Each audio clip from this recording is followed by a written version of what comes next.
Fabienne Scandolo m'a demandé d'évoquer mon parcours de formateur en quelques minutes, parcours qui n'a rien de particulier, sinon peut-être son déroulement linéaire, mais surtout sa durée, 49 ans. Malgré une grosse réticence à parler de moi, j'ai finalement accepté, par sympathie et gratitude à l'égard de Fabienne et de son équipe, qui m'ont accompagné durant les dernières années de ce parcours avec beaucoup de bienveillance et d'empathie. Je voudrais préciser au départ que j'ai été animateur avant d'être formateur et que, comme formateur, je suis quand même resté un animateur.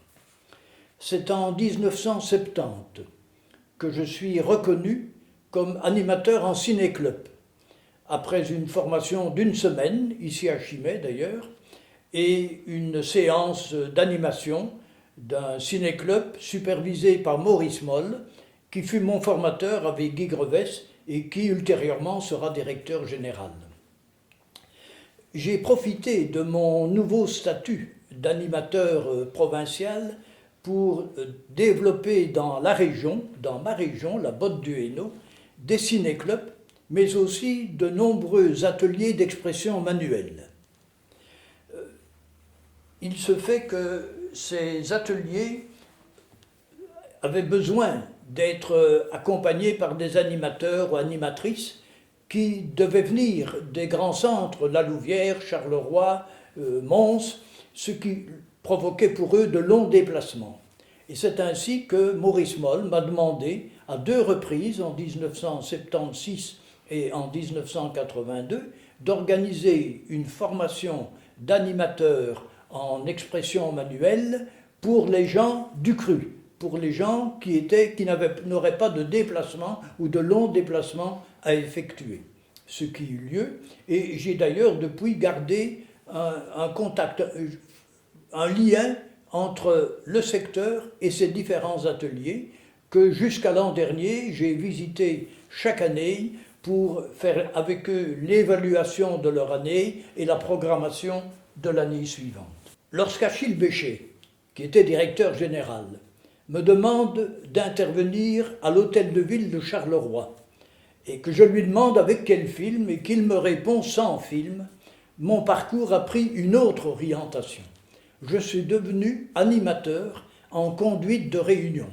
J'ai animé de multiples réunions, des colloques, des débats politiques, ce qui m'a amené à approfondir le domaine, très large d'ailleurs, des conduites de réunions et l'entraînement mental, qui est la méthode privilégiée en Hainaut.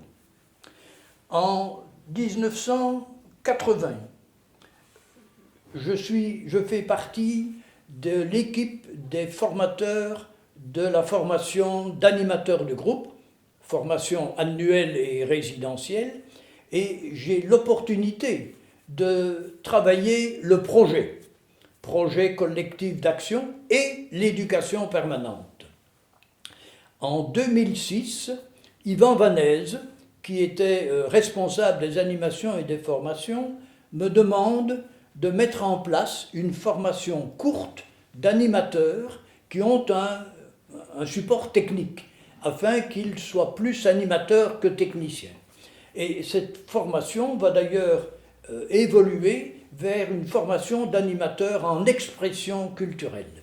Et cela surtout sur l'insistance de Fabienne.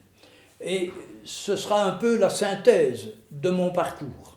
Ce fut encore l'occasion d'approfondir quelque chose qui me tient beaucoup, c'est la différence entre une dimension culturelle et une dimension fonctionnelle du projet. La dimension culturelle, ce sont les finalités, ce qui donne sens au projet. En l'occurrence, les valeurs de l'éducation permanente.